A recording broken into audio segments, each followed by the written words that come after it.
Welcome to the Dad and Joe Show. I'm the dad. I'm the Joe. That was good. Was good. All right. Was good. And this is the show where we encourage dads and sons to have meaningful conversations around important life issues so we stay awake, Sober. and sober. Today, we're going to talk about feelings. Feelings. Feelings. Know anything about feelings? A lot. You're a feeler, aren't you? Big feeler. Big feeler. Big feeler. So I remember going to go into the room where you met with your therapist, Teen Challenge, and they had a big emotion wheel on the wall. Could you talk a little bit about that? How did your therapist use that with you? Every single time I came in, she would ask me, what are you feeling? And like the wheel had all sorts of kind of emotions and feelings, and I just chose whatever I felt. Even if I didn't know what the word meant, I kind of like, even if I didn't know, like I chose it, you know? Some days I wasn't feeling it, like I just didn't want to say anything, and some days I did, so yeah. So if you go to the internet and you Google emotion wheel, you'll see what he's talking about. When she first asked you to do that, how did you feel about that? Were you crazy about talking about your feelings? No, not at all. So talk to me about how it helped you. It definitely helped me because if you kept up everything bottled, like, and not tell anybody, I just felt as though I was having more stress keeping everything to myself.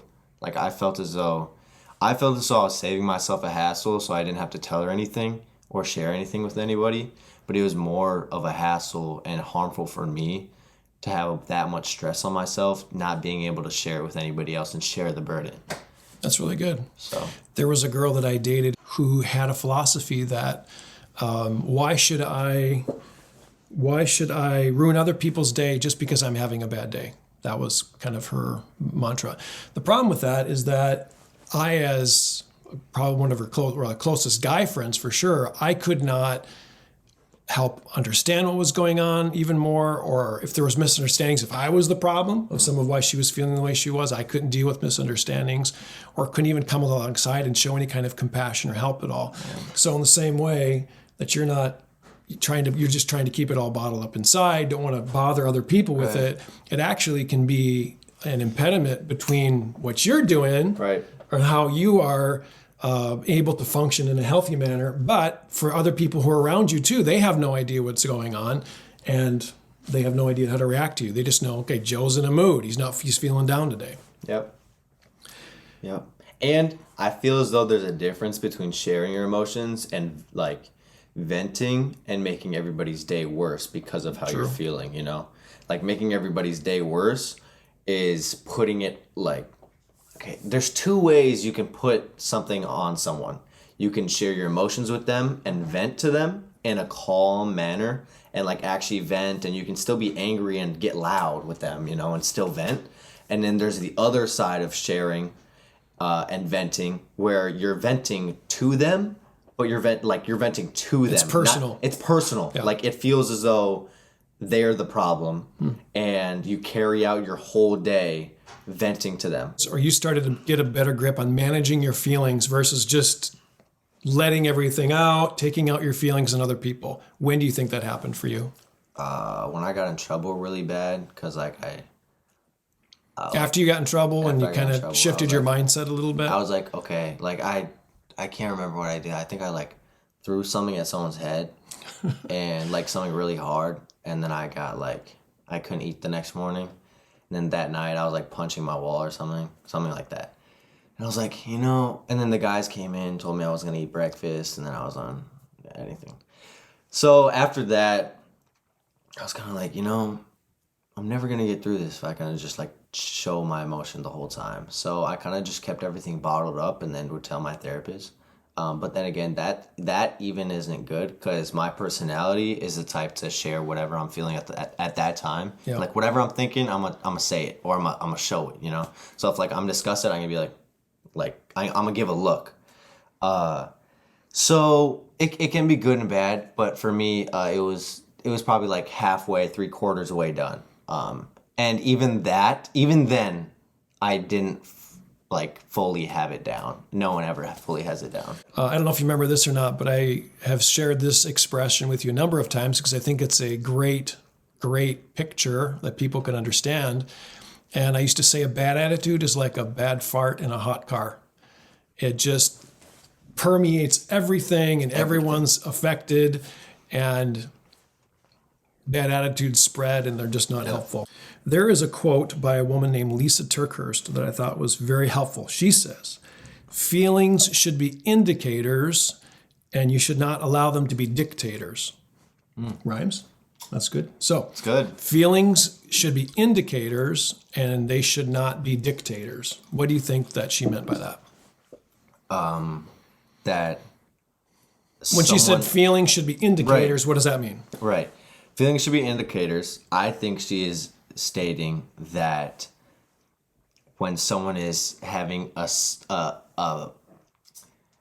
significant feeling towards something, or just a feeling, that's an indicator for you to make a decision on what you want to do with it. Pay attention that something's going on. Yeah, pay attention to your feeling. Like, let's say you're angry, right? Yep. You're angry at the house, you take a drive, and you're trying to cool down, but you're listening to heavy rap music, trap music, whatever you listen to. And you feel as though you're getting more angry and it's fueling the fire. Yep. That is the indicator that music probably isn't the best idea for you to calm down. So that's the indicator to turn the music off. Now, letting it be a dictator is letting the music control you until you get back home from your joyride, and then listening to that music or continuing on with the argument or whatever the fire was in the first place, and doing that the whole day. No one should ever have a say on... Wait, hold on. How do I want to say this? No one should ever make you feel a certain way for the whole day, if that makes sense. So that means that emotion, or how you respond to that emotion, is now dictating, or it's being a dictator. It's controlling you versus you controlling it. Right. So you actually brought up two things, which is really good because what you brought up I hadn't considered. When Lysa says feelings are an indicator, what I think she meant by that was, let's say you start to feel afraid, or let's just say you start feeling irritated. Right. What you want to do is, instead of letting that irritation drive you to be snippy at people, get angry, just go listen to stuff, go just waste time, whatever your reaction is to it, what you want to do is have enough self-awareness to go, I'm feeling irritated right now. Or I'm feeling sad right now. Like, I just was feeling really weepy the other day. I'm like, why am I feeling kind of weepy? And find it. And go, okay, I'm feeling weepy. And I realized I was talking with Mom, and I just shared with her, I've just been really feeling weepy right now. And I didn't know why. And I really kind of was trying to get myself into, I was going to try to hand it all on my own, but then she's going to feel excluded. Like, okay, what's going on with David? So I let her in. I let my feeling be an indicator that something's not right. And if something needs to be addressed, then I voiced that, or I tried to handle it in a way that would be healthy with the people around me. So there's actually two things that you touched on. But if you let it dictate you, then she would be like, and not tell anybody, not share with anybody, then she would be like, oh, am I doing something wrong? Or is David like sad that I'm doing what I'm doing, or like what's going on, then she's gonna try to do better, and then just like, oh, it has nothing to do with me. Well, even though I was feeling weepy, how it probably was voicing, how it was showing to her was, I'm just irritated, I'm just bothered, or I'm mad, or I'm wanting to be quiet, or she did something wrong, so I'm giving her the quiet treatment, or something like that. So the biggest question to ask, if you're feeling afraid, angry, bored, irritated, I'm not getting my way, I don't know, whatever you're feeling, the first question to ask is, why am I feeling this way? What's really going on? Right. And there's two approaches that you can take. One, you can take the mood out on somebody else. Or two, you can use your words and share how you're feeling. It's funny when the kids are young, parents typically tell kids, when kids have tantrums, use your words. But as we get older, we still have to use our words.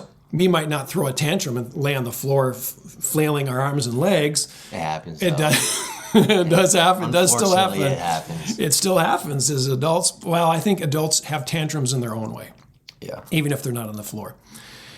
So the typically when we take our mood out on other people in a negative way, what we're going to get is resistance and frustration. But if we allow people, if we use our words, we allow people into what's going on and share how we're feeling, typically we'll get compassion and we'll get some understanding. So this is what I've learned with Mom, is that when I'm feeling a certain way, if I say, I'm like I did the other day, I'm just kind of feeling really sad right now. And she doesn't go, well, it sucks to be you. She says typically, well, what's going on? Or, what have you been thinking about lately? And helps me process it a bit. Yeah. But if I just take my mood out and I'm just irritated, she's talking to me and I don't want to be bothered, typically she gets just frustrated with me because I'm not letting it in. Have you seen the difference between when you take your feelings out or your mood out on other people versus when you let them in? How have you seen what are the results of each? Okay. So taking your mood out on other people gets you grounded. I don't get grounded anymore, but like gets your parent, not a good relationship with your parents, Or whoever you're talking to, friends. It just like escalates the situation where it doesn't need to be escalated, but letting people in, literally nothing wrong can happen unless it's a very serious situation and there's a chance that you could have repercussions for what you've done, So why don't we let people in more often then? Well, maybe for me, it was because I thought it was like stupid. Okay. Or like there wasn't anything behind it and it was just my stupid feeling, like I could get over it. Okay. And I didn't think there was anything to it. And I felt as though the other person would think that, he's like a wuss. They think less of they less think than less of me, and really that's not the case. And even if they do, you can have peace of mind that you shared with that person. You can have peace of mind no matter how they react to you, that you shared with that person how you were feeling, and you can carry on with your life, Yeah. I remember I got in trouble one time in the summer, and I thought the world was going to end. Like, I thought it was going to end. My life was over, right? And it was like, now looking back at it, it was like the smallest little, it was like, that did not affect my life at all. Like, obviously it had an effect at the time. But a week later, even 3 days later, it was like, well, feelings, you bring up an interesting point in that feelings, when they happen, they feel huge. They're all around you. You think that's the thing. And that's why it's important that we remember that feelings are indicators. God gave us feelings to point out something that he wants to help us with, or to point. It's a sense. It's the same thing if you stick your hand on a hot stove. God gave you the sense of touch so that you take the thing off the hot stove. Yeah. Think of feelings like a smoke detector. When the smoke detector goes off, beep, beep, beep, beep, what do? Look for the fire. You look for the fire. So when your feelings go off, you should look for the smoke. Look for the fire. And a lot of times when a smoke detector goes off, you don't just go up to it, unscrew the thing, pull out the battery, and go throw it away and go on with your life. Because there's something that's going on. You ever walked into a store and you get a vibe? Yeah. Or you walk into a certain environment, you walk into somebody's house, you walk by somebody, and you just have a sense of something. You're picking up the feelings from that other person. So sometimes what you're feeling has nothing to do with you. It has something to do with the people that you're around, a situation that God is trying to indicate to you for prayer, maybe for you to reach out and have compassion on the person, talk to the other person, and to get our attention. We feel it personally. So it's important also that we don't just take everything that we're feeling so personally, that we ask, okay, we first identify, this is how I'm feeling. Yep. Where is this coming from? How should I respond to it? And I think if we can do that, we end up being a little more emotionally consistent. We don't want to shut our feelings down, because God gave us feelings for a reason. Right. But we just want to handle them in a way that's mature, that's helpful for ourselves, and also is helpful for the people around us. Yep. Let's take a look at a Bible verse that I think will help us today with this whole discussion on feelings. So this is Psalm 40, 1 through 3. So why don't you go ahead and read it, I'm gonna and read then it. let's see how it pertains to feelings. Okay, Psalm 40, 1 through 3 says, I waited patiently for the Lord to help me, and he turned to me and heard my cry. He lifted me out of the pit of despair, out of the mud and the mire. He set my feet on solid ground and steadied me as I walked along. He has given me a new song to sing, a hymn of praise to our God. Many will see what he has done and be amazed. They will put their trust in the Lord. When I was thinking about what we're going to talk about today, this is the verse that came to mind.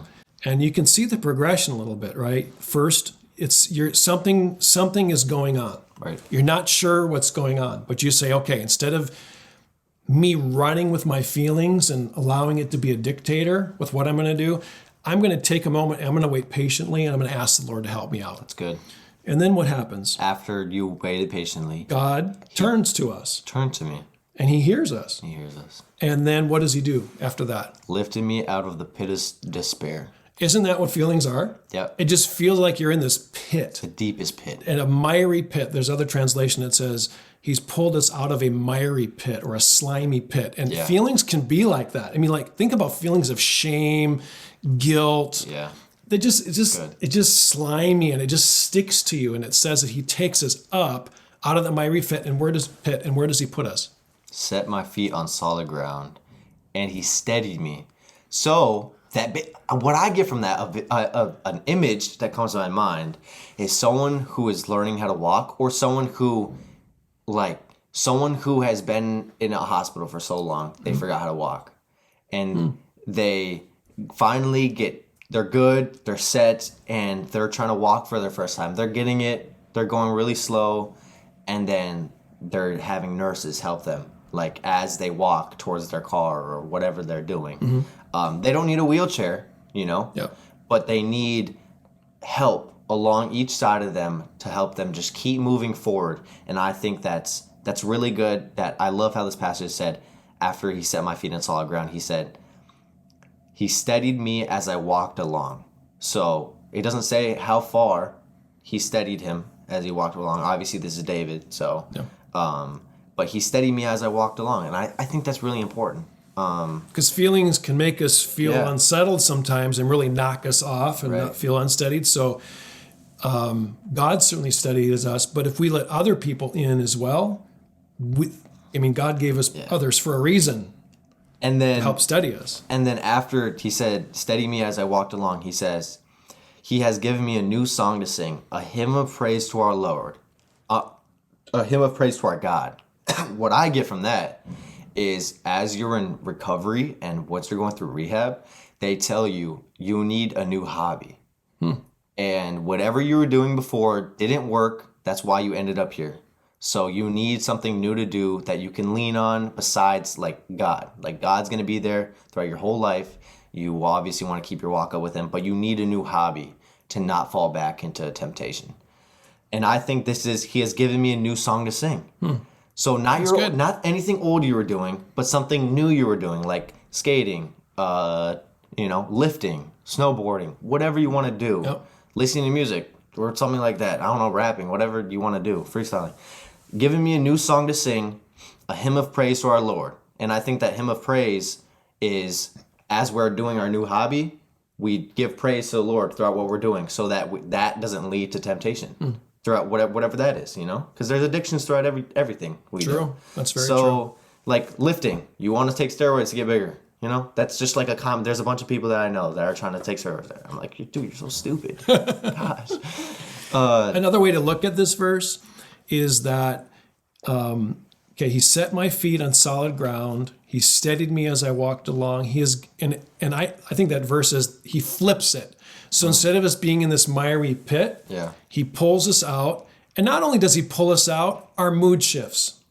So instead of getting stuck in that miry pit, he takes us out of that pit. He puts us on solid ground. And then a new song comes out of our mouth, a hymn of praise versus complaining, grumbling, cursing, whatever our feelings drive us. If we allow our feelings to be dictators, they drive us to these certain behaviors. That's good.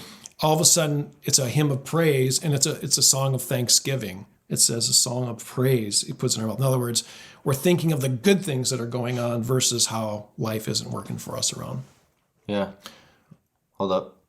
And it says, many will see what he has done and be amazed. They will put their trust in the Lord. Mm. So just that end is. So instead of the bad fart in a hot car affecting so many people, it's that air freshener. Now it's a good attitude, or how you went from a miry pit of dark feelings. Right. Instead of that affecting everybody, now you've got this new song, this new perspective, a new attitude. Now that's affecting everybody, and that's just as contagious. Yeah. Now the bad fart can't do anything because you have an air freshener. You have an air freshener in the car. It knows how to, take the bad fart and spread goodness, spread joy. So last question. Why is this important to being awake and sober? You tell me. Feelings. Why is learning to manage your feelings well important to being awake and alert and sober in your life? As we said, it calms the fire to tell people and let people in. If a fire gets out of hand, house burns down, forest fire, whatever you want it to be. Mm-hmm. It gets bigger and bigger and bigger. Fires don't just like if nothing's fueling the fire, it's gonna die down. If you're fueling the fire, it's gonna get bigger or stay the same, which can lead to other stuff. Something else jumps on top of it, gonna get bigger. So what you're saying is, if you start to feel something, instead of fueling the fire mm-hmm. and allowing that to escalate, let it be an indicator and get rid of it and take care of it. Talk to somebody about it. Don't take it out on somebody, because if you just take it out on somebody, we said before, people just resist you and don't want to have anything to do with you. Yeah, they don't. But if you'll open up, you'll get compassion, you'll get love, you'll get some understanding, and you'll be able to have people come alongside of you and get that steadiness. That's good. All right, good. Anything else? I don't know. Nothing else. Peace.